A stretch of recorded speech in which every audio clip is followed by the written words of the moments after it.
First of all, let me say thank you for the good turnout today. I'm very surprised. I was thinking we were going to have like 5 or 6, because when you don't make these meetings mandatory, you find out who really cares about their insurance.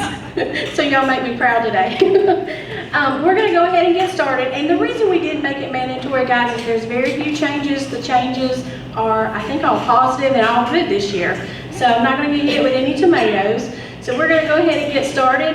Mara Abercrombie is with Campus Benefits, who is our insurance broker that helps me with the knowledge that I do not currently have as far as the insurance world.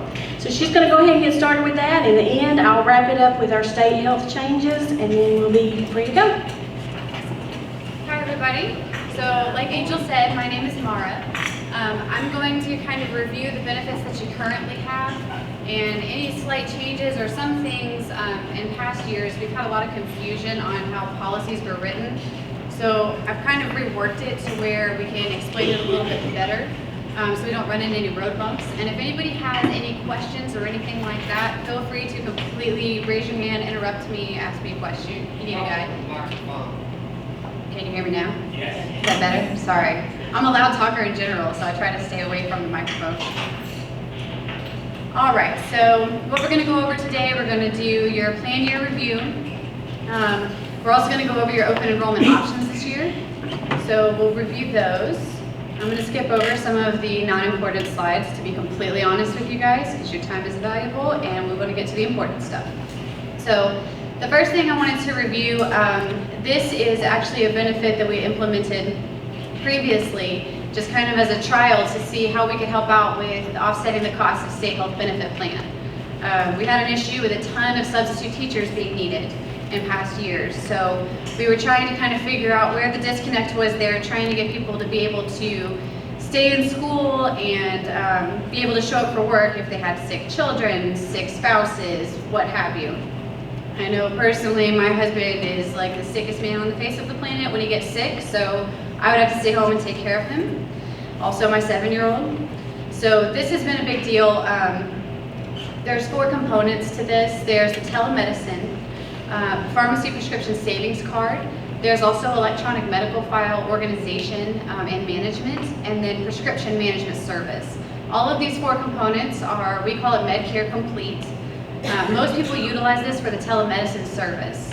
So the telemedicine service offers you either a phone consultation or a video consultation, 24 hours a day, 7 days a week, 365 days a year with a board certified doctor.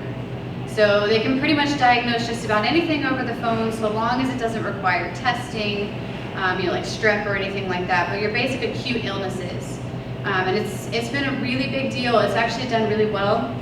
We've been pretty happy with the turnout. And then as far as your prescription pharmacy savings, you can actually sometimes save a little bit more on prescriptions without using actual insurance, just because of the way that they kind of organize the medication. So this gives you an additional option as opposed to your state health benefit, no insurance, and then the Medcare Complete prescription card.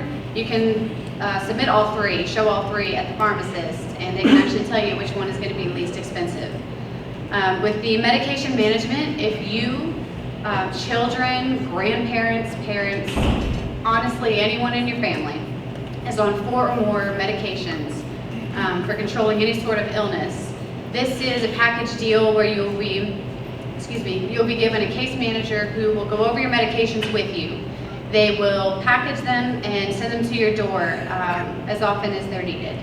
So we offer this benefit not just for someone who is considered a dependent, just because we've had a lot of people who have parents who are on several medications, so that's offered through them also. So if anyone has questions about that, it's a little bit different process, but I'd be happy to talk to you about it.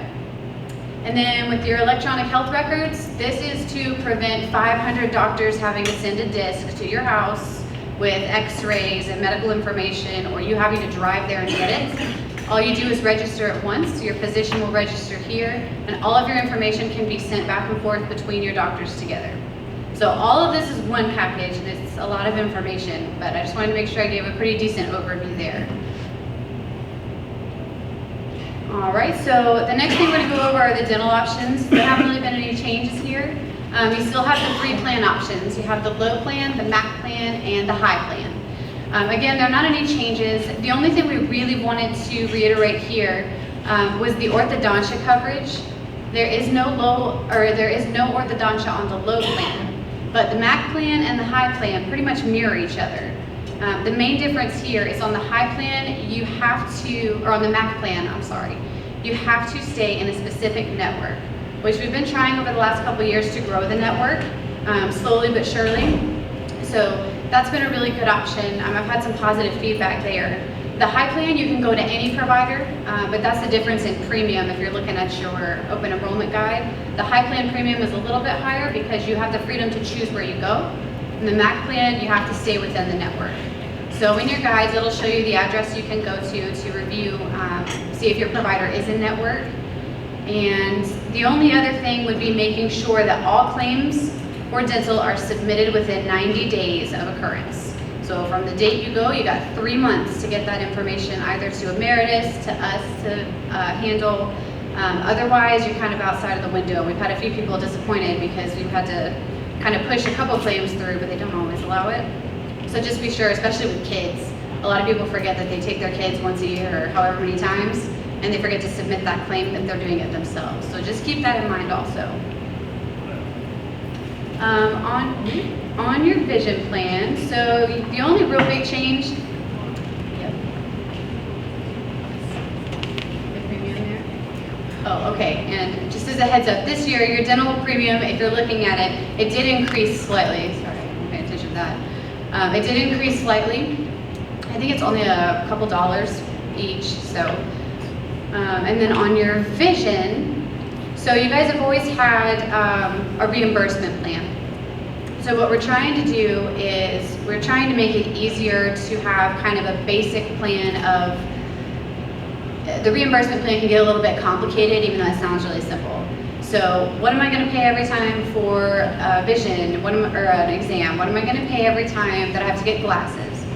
So the only real big changes here are now you have a low plan and you have a high plan here. Both still offer pretty much the same thing. The main difference here is going to be how often that you can get contact lenses, frames. So you can do once every 12 months for, I think it's the lenses, and then 24 months for contacts. Let me just double check it because it's in your plan, so y'all bear with me. I'm still learning it too. The other difference is going to be that the single bifocal, trifocal, and also the lenticular lenses. A lot of the times those have an allowance, and here you're going to be covered in full on these. And then there's only a $15 deductible for your exams, and also eyeglasses, lenses, and frames. So again, this one's a little bit different than the reimbursement plan that most people are used to, but this is more of a traditional vision plan. And again, you can go to emeritus.com, and that's where you can list out the providers and see if your provider is in network, or maybe you can also check too there. I know that there are some instances where there are contacts like toric lenses, like what I have. A lot of the times you have to go deep into a policy to find the coverages for those, and they actually list everything online for you. You can search for it specifically. So that's the new vision plan. Now we're going to move on to your short-term disability insurance. So here is where we've had a lot of questions on when do benefits start. I handle all of our claims here for you guys for the disability, typically with the carriers. So as far as defining this, the best way to do it is just to strictly say benefits begin on the 15th day. And what that means is with your short term, that is the waiting period. So 2 weeks after the occurrence of an accident or illness, that's when the benefit will begin. So if you're out of work, let's say for 2 weeks, filing a short-term disability claim probably isn't your best option because that waiting period is kind of going to eat up that time. So what they offer here too is 60% of your weekly salary up to $1,250. And this is going to cover you for up to 11 weeks. And again, the other thing I wanted to kind of clarify, especially if someone is considering short-term for the first time, up to 11 weeks is very dependent on your physician. I've had a couple of kind of super frustrated people because their physician only said they were going to stay out of work for about 5 weeks, and they were anticipating 11 weeks of being out. So So just keep that in mind also. This is a really good option, the short term, especially if you don't have a ton of sick leave.